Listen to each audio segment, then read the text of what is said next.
long before the rivers, learned their paths and before the tallest Iroko tree touched the sky. The animals of the great forest gathered for an important announcement. In those days, Tortoise did not walk slowly. Oh no, he was one of the fastest creatures in the forest. His legs were long and strong. His neck stretched proudly, and when he ran, dry leaves flew behind him like dust in Harmattan wind. He could outrun antelope for short distances. He could weave between trees faster than Monkey could swing. Even Hare respected his speed. And Tortoise knew it. That was the problem. Every market day in the forest clearing, Tortoise would show off. "Did you see how I passed Gazelle?" He would shout. "Even Cheetah blinked before I crossed the stream." He bragged. Monkey rolled his eyes from a tree branch. Elephant shook his massive head. Parrot whispered, "Pride grows faster than legs." But Tortoise didn't listen. Speed had become his identity, his power. And the more the other animals praised him, the more he believed he was untouchable. One morning, Lion, the king of the forest, roared across the land. All animals gather. From burrows and branches, from rivers and tall grasses, they came. Lion stood tall on Pride Rock. "The great mountain fruit," he declared, "is ripe again. Whoever reaches the mountain peak first may claim the first fruit of the season." The fruit was rare and powerful. It was said to bring strength and wisdom. A race to the mountain peak. Tortoise smiled slowly. This would be easy. As the animals prepared, Old Owl fluttered down beside Tortoise. "Speed without caution is like fire in dry grass," Owl said softly. Tortoise laughed. "I have legs strong enough to outrun danger." Owl blinked slowly. Danger does not always chase. Sometimes it waits. But Tortoise had already turned away. Lion's roar thundered. "Go!" Cheetah shot forward like lightning. Antelope leaped gracefully. Hare zigzagged through bushes. And Tortoise? Tortoise flew. His feet barely touched the ground. Wind rushed past his face. He felt powerful, unstoppable. He passed Cheetah near the rocky bend. He overtook Antelope at the river crossing. He left Hare coughing in his dust.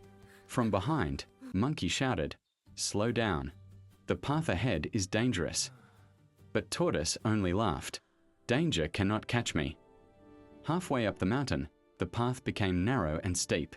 Sharp rocks lined the edges. Most animals slowed down. Elephant stepped carefully. Gazelle shortened her strides. Even Cheetah measured his pace. But Tortoise? He saw their caution as weakness. So he ran faster. Below was a deep ravine filled with jagged stones. "They fear what I can conquer," he thought. Then it happened. One loose stone. One careless step. One moment of pride. Tortoise's foot slipped. The world turned upside down. He tumbled down the rocky slope, his body hitting stone after stone. Crack. Bang. Crash. The forest gasped. By the time he landed at the bottom, he was alive, but broken. His smooth body had shattered into pieces. Shell fragments lay scattered around him. The animals rushed down. Monkey covered his mouth in shock. Gazelle's eyes filled with tears. Even Lion looked troubled. "He will not survive," whispered Hare. But then, something unexpected happened. From the edge of the forest, Spider came forward. Spider was small, often ignored. But he was wise in ways others were not. "I can help," Spider said quietly. "How?" Elephant asked. Spider began gathering the broken pieces of Tortoise's shell, piece by piece. Slowly, carefully. For 3 days and 3 nights, Spider worked. Monkey held pieces steady. Bird brought soft leaves. Elephant shielded them from wind. At last, Spider finished. Tortoise's shell was whole again, but it was no longer smooth. It was cracked with lines, uneven and heavy. When Tortoise awoke, he tried to stand. Pain shot through his legs. He tried to run. He could not. His shell was heavier now. His body weaker. He took one step. Then another. Slow. Very slow. Tears filled his eyes. "My speed," he whispered.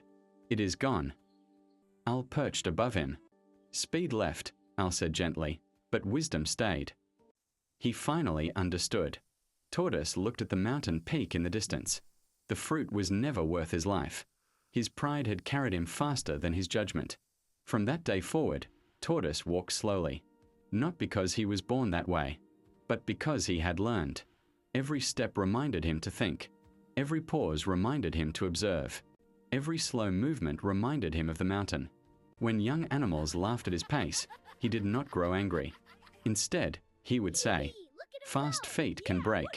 Careful steps endure." And the cracks on his shell?